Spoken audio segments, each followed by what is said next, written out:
Vous m'avez reconnu? C'est moi, le cadre. Ah, certes, je ne brille plus de tous mes feux. Et ma toile a vieilli, elle aussi. Ah, le temps a fait son œuvre. L'environnement dans lequel est conservé un tableau a une grande influence sur sa conservation. La toile est très sensible au changement de climat, plus que la température. C'est l'humidité qui fait gonfler ou se rétracter le bois du châssis et la toile peinte. L'humidité est aussi responsable des attaques d'insectes et des moisissures.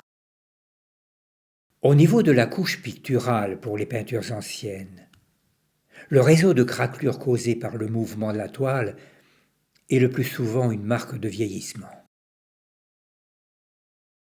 L'éclairage trop intense est néfaste pour les peintures et les vernis. Les vernis faits de résine naturelle s'oxydent à la lumière et deviennent jaune-brun. Les autres altérations de la couche picturale sont dues à des interventions humaines. Le principe de la conservation-restauration est de trouver la méthode la plus sûre, qui à la fois remédie aux dégâts et ne met pas en danger l'avenir de l'objet. C'est le principe de réversibilité.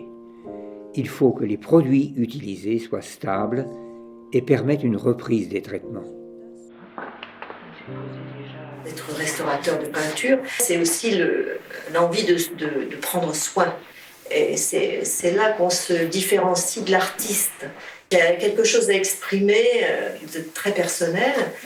Nous, en fait, c'est un amour pour l'objet d'art ou pour la peinture et l'envie de le servir. Sur les peintures sur toile, les déchirures, accros, perte d'adhérence de la matière picturale peuvent nécessiter la consolidation du support. Cela implique le doublage de la toile existante avec une toile neuve. On met sous la pression, la table aspire, on met un film dessus qui va plaquer la couche picturale, enfin tout, et un peu de chaleur aussi. C'est comme ça, assez longtemps, une journée souvent. Et à la fin de la journée, c'est bon. Lorsque seuls les bords de l'œuvre sont endommagés, il faut alors procéder à la pose de bandes de tension sur les côtés. La remise sur châssis avec mise en tension de l'œuvre devient alors possible. Le nettoyage des peintures consiste à retirer les salissures, les surpeints oxydés et débordants, ainsi que le vernis jaune. Voilà, je mets une couche de crasse, j'ai mon fond qui est noir. Ça, c'est la première étape à faire. Déjà, là, on voit bien le visage. Voilà. C'est ce qui permet déjà de lire une œuvre et de savoir ce qu'on a dessous. Il n'y a pas que le vernis qui empêche la visibilité, c'est aussi la couche de crasse. Le masticage est la première étape de la retouche. Elle permet de se remettre à niveau entre le support et le niveau de la couche picturale. L'idéal est que la retouche soit invisible à distance normale, mais discernable de près. Le vernissage a pour but d'unifier la surface et de protéger la couche picturale. Se pose ensuite la question de la retouche.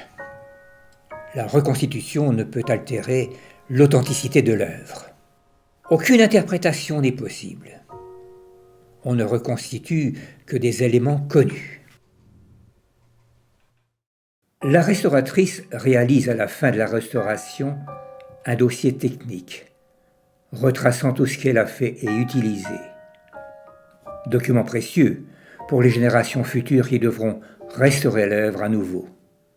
La restauration est donc une action complexe qui ne peut être confiée qu'à un professionnel expérimenté.